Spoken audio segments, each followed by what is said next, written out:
wabarakatuh. Perkenalkan, nama saya Vira Palepi, teman saya Mahlika Chandra Putri. Kami dari kelompok 3. Di sini saya akan menjelaskan pemakaian kata perangkai Bahasa Indonesia semester 1 Prodi Pendidikan Anak Islam Usia Dini dengan dosen pengampu Yuli Fatima Warosari, SKG, SPD, MPD. Kata perangkai, sekelompok kata yang berfungsi untuk merangkaikan atau menghubungkan kata-kata atau bagian-bagian kalimat atau kalimat satu dengan kalimat yang lain, dan sekaligus menentukan jenis hubungan. Pemakaian kata dari untuk menyatakan keterangan tempat asal sesuatu, contohnya tas itu oleh-oleh dari Kalimantan.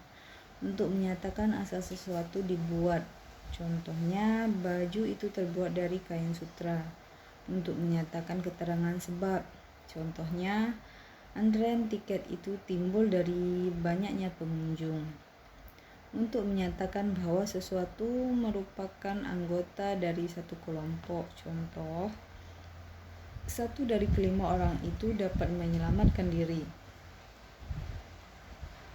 Dipakai bersama-sama kata tergantung membentuk ungkapan tetap. Contohnya, kebersihan seseorang tergantung dari usaha yang dilakukannya. Untuk menyatakan kekhususan atau pembatasan suatu masalah atau hal. Contohnya, dia sedang bersedih dilihat dari ekspresi wajahnya. Untuk menyatakan alasan, dalam hal ini kata dari dapat bervariasi dengan kata berdasarkan. Contohnya, dari keterangan beberapa orang saksi, dia memang tidak bersalah. Pemakaian kata dari. Pemakaian kata dari yang menyimpang dalam hal ini, kata dari menyatakan milik atau contohnya, ayah dari teman saya sedang dirawat di rumah sakit.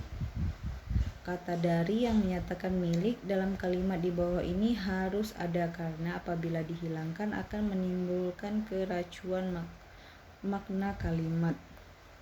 Contoh, ayah dari ibu sudah sangat tua. Contoh yang lain, adik dari Hasan baru kelas 2 SD. Pemakaian kata pada sebagai pengantar keterangan tempat, pengganti di untuk orang atau binatang. Contohnya, gading hanya terdapat pada gajah.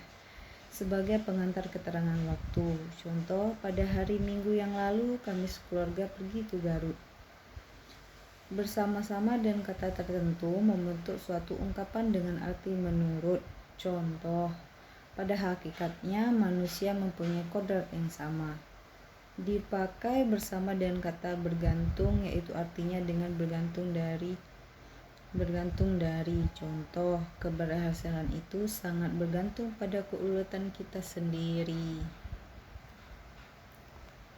Pemakaian kata pada. Pemakaian kata pada sering bertukar tempat dengan kata depan di.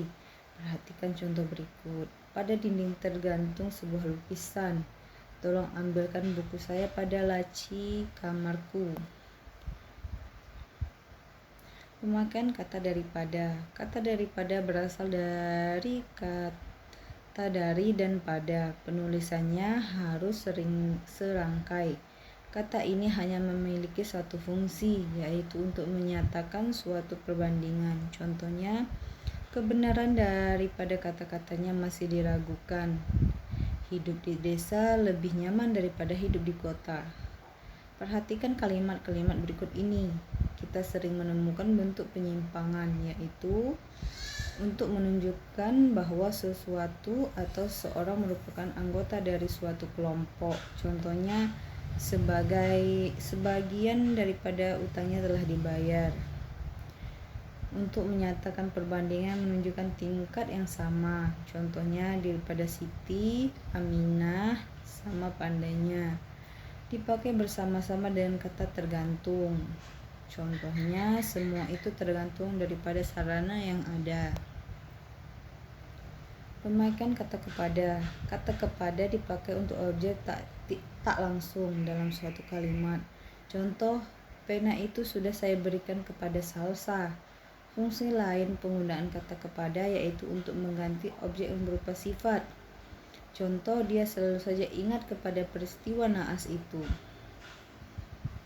Pemakaian kata di. 1. Digabung. Kondisi pertama yang membuat kata di ini perlu digabung adalah ketika berada dalam dua kondisi berikut. Yang pertama, kata di yang digunakan berfungsi atau berperan sebagai imbuhan, sehingga akan disatukan dengan kata dasarnya, yang nantinya akan menunjukkan makna yang jelas dari kata tersebut, misalnya dilanjutkan, diteruskan, ditangani, dan lain sebagainya. Kata di nantinya juga wajib digabung atau disatukan dengan kata lainnya ketika dalam kondisi membentuk kata kerja pasif. Jadi, kata di tersebut digunakan untuk membentuk suatu kalimat kerja akan menjadi kata kerja pasif. Contohnya adalah ditinggalkan, ditulis, diubah, dan lain sebagainya. 2. Dipisah. Penggunaan kata di nantinya akan dipisah, dan hal ini wajib dilakukan pada saat menunjukkan beberapa kondisi berikut ini. Kata di menunjukkan fungsi sebagai kata depan. Maksudnya adalah kata depan satu ini berfungsi atau berperan sebagai kata depan. Sebab sesuai dengan namanya, yakni kata depan, maka ketika ditulis perlu dipisahkan dari kata belakangnya. Contohnya dikejar, dipakai, diantar. Kata di diikuti oleh kata lain, misalnya diikuti oleh kata-kata yang membentuk kata kerja. Kata kerja ini bisa dalam bentuk tempat, waktu, nama orang, suatu lokasi, dan sebagainya. Contohnya di siang hari, di Pekalongan, di pusat kota, di waktu malam, dan lain sebagainya. Pemakaian kata ke. Sebagai awalan, kata ke yang berfungsi sebagai awalan maka penulisannya disambung, namun juga ditambah akhiran an. Contoh, kemampuan, kecantikan, keindahan. Sebagai kata depan atau preposisi, penulisannya dipisah dengan kata di depannya dan biasanya ditulis di depan kata keterangan tempat. Contoh, ke Jawa, ke Bandung, ke depan, dan lainnya. Sebagai penunjuk angka atau urutan. Angka berupa huruf, maka penulisan ke yang benar adalah disambung. Contoh, kedua, ketiga, kelima, dan lainnya. Berupa angka, penulisannya diikuti tanda minus, baru kemudian angkanya. Contoh, ke-7, ke-3, ke-10. Pemakaian kata atas sebagai kata depan yang digunakan untuk menyatakan tempat atau suatu lokasi. Contohnya, buku ayah ada di atas lemari. Pemakaian kata dan dengan. Dan dijadikan penghubung, yaitu menghubungkan dua hal atau lebih dalam satu kalimat. Contoh, ayah dan ibu pergi ke pasar. Adi, Tono, dan Ika sedang belajar. Pemakaian kata dengan digunakan untuk menyatakan beberapa makna. 1. Kebersamaan. Contoh, ibu memasak dengan bibi. 2. Kealatan. Contoh, daging dipotong dengan pisau. 3. Kesertaan. Contoh, bibi berlari dengan sepatu barunya. Pemakaian kata karena. Kata penghubung karena berfungsi untuk menyatakan keterangan sebab dalam suatu kalimat. Contohnya, dia mandi siang hari karena tubuhnya penuh dengan lumpur. Pemakaian kata agar dan supaya.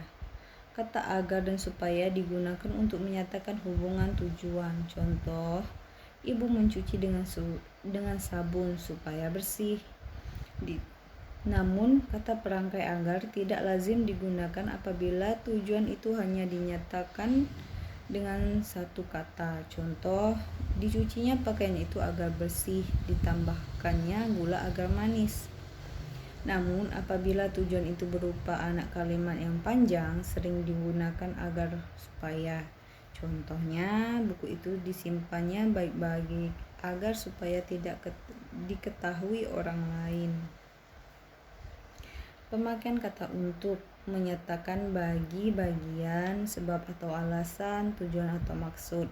Penggantian sebagai ganti, disediakan, digunakan, dipakai sebagai, selama, sesudah. Contoh, ayah membawa oleh-oleh untuk kami. Pemakaian kata tidak dan bukan.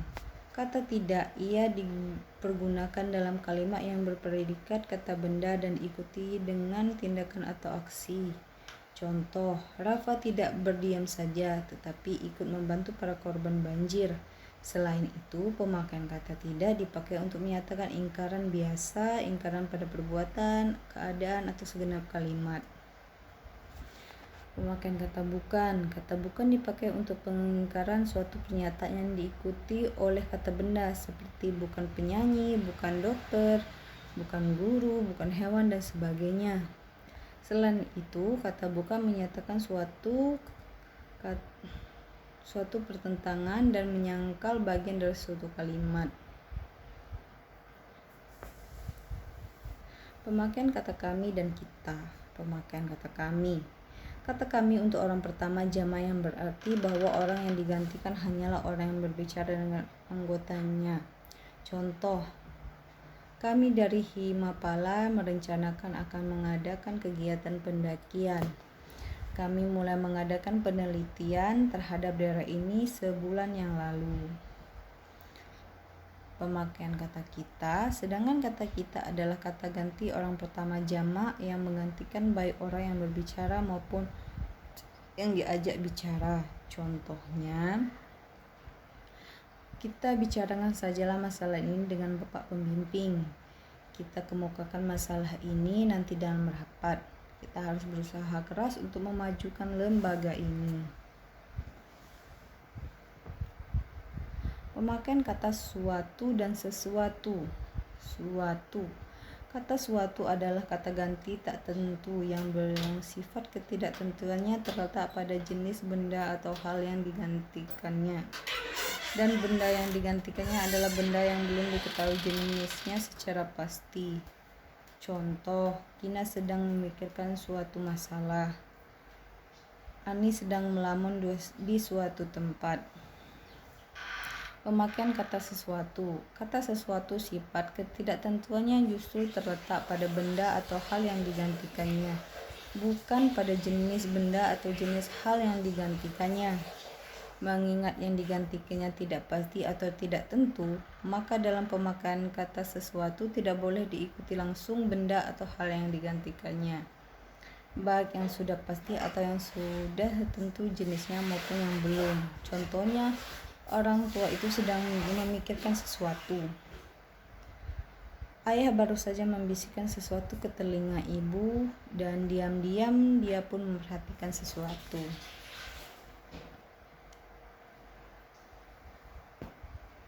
Terima kasih, mungkin itu saja yang bisa saya jelaskan. Kurang lebih saya mohon maaf. Wassalamualaikum warahmatullahi wabarakatuh.